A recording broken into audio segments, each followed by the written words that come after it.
जी आगे। और आगे हैं ऐसे अडोल आशिक सतगुर जिनका पूरे का पूरा परिवार एक एक्सीडेंट में शहीद हो गया। इनका बेटा जतिंदर उम्र 38 साल, उनकी पत्नी सरोज उम्र 35 साल, 3 छोटे छोटे बच्चे, सिमरन 9 साल उम्र, आस्था 6 साल उम्र और श्रुति केवल 3 साल उम्र। और इनका दूसरा छोटा बेटा सुरेंद्र उम्र 33 साल, इनकी पत्नी सरिता 31 साल, बेटी कशिश 5 साल उम्र और बेटा आयुष केवल 2 साल उम्र। पूरा का पूरा परिवार इनका शहीद हो गया। और ये अडोल आशिक सतगुर हैं प्रेमी नरसिंहदास जी, फतेहाबाद निवासी हरियाणा से। और पूजा हजूर पिताजी इन्हें सुप्रीम एमएससी डायमंड मेडल, शुद्ध हीरो का मेडल, डायमंड मेडल अपने पावन का कमलों देव द्वारा देकर सम्मानित कर रहे हैं प्योर डायमंड मेडल से, जिसके साथ सच्चे मोतियों की माला भी है। और इनका बेटा 25 मेंबर के रूप में सेवा कर रहा था। जोरदार तालियां ऐसे अडोल आशिक सतगुर के लिए बजाएं।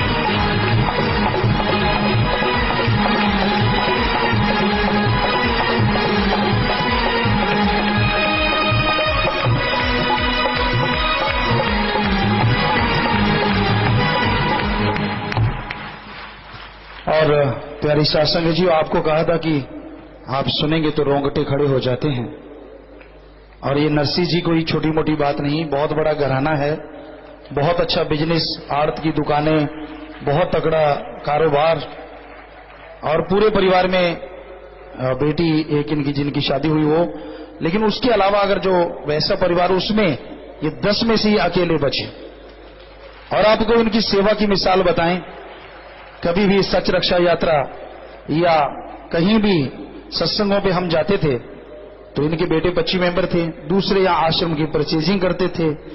और यही नहीं, कहीं भी सेवा पे जाते थे तो रास्ते में जो रोड पे सेवादार रुकते हैं, ये हमेशा सारा परिवार रोड पे रुकता था। और इनकी जो बहुएं हैं वो साथ संगति के लिए लंगर बनाया करती थी सारा दिन। सारा परिवार एक नहीं, सारे सेवादार थे। और ये मालिक की गोद में जा विराजे सारा परिवार। और ये बेपरवाही का जीता जागता रहमो कर्म का नमूना है। वरना आदमी की क्या हिम्मत इतनी चोटें छाती पे सहन कर जाए। ये मर्द वो है जो वाकई अडोल आशिक सतगुर में सुप्रीम नंबर पे है। बेमिसाल भगत, नरसिंह भगत सुना करते थे पहले जमाने में, पर इसने तो सबको छोड़ दिया उस मामले में।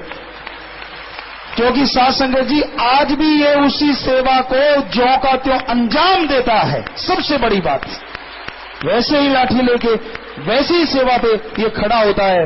और जब हम पास से गुजरते हैं तो बस दुआ के लिए ही हाथ उठता है, हे मालिक ये भी बेमिसाल बच्चा है तेरा भक्त है प्यारा। सो वाकई आंखें बस क्या कहें, कुछ कह नहीं पाते। और पूरा परिवार जिसका चला जाए और लेश मात्र अंतर नहीं आया।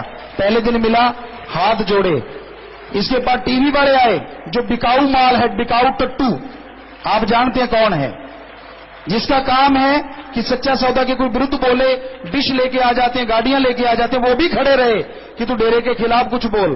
कहते मैंने डेरे वालों ने थोड़ी ना कुछ किया है, उनकी आ गई, मालिक ने बुला लिया, बल्कि डेरे वालों ने तो मालिक की गोद में पहुंचाया उन सबको। एक नहीं रुका वहां, लंडू खंडू लल्लू छल्लू सब भाग गए। जो वहां तैयार खड़े थे कि कोई बाइट लें, कोई फलान लें, कोई धिंकड़ लें।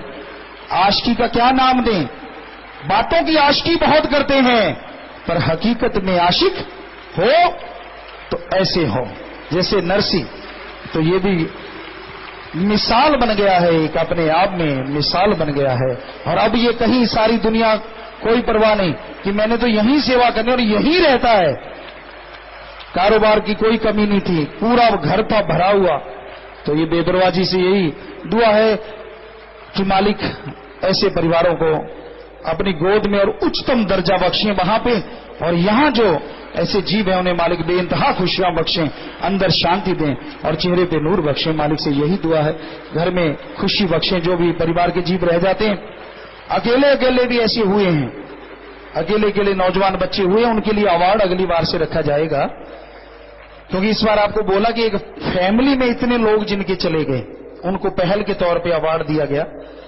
और ऐसे भी हुए हैं जिनके एक बच्चा नौजवान चला गया और सारा परिवार हंसता हुआ आया कि पिताजी ऐसी मौत हमें भी बख्श देना। दंग करने वाली बातें हैं रूहानियत में। और ऐसे भी मिलते हैं, किसी का बीमार हो जाए, मैं नहीं मानता मेरा बेटा क्यों बीमार कर दिया गुरुजी ने।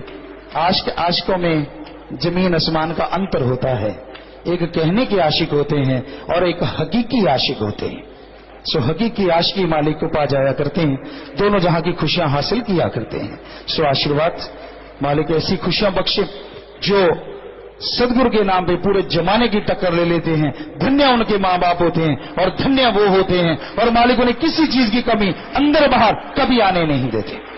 आशीर्वाद ऐसे सारी साथ संगत को जो भी ऐसा जज्बा रखती है, हमारा कोटन कोटन नमन है उन मुर्शिद के प्यारों को, उन मालिक के प्यारों को जो एक इशारे पे, इशारा तो करना ही नहीं होता, बिना इशारे के वो अपने आप आगे बढ़ जाते हैं।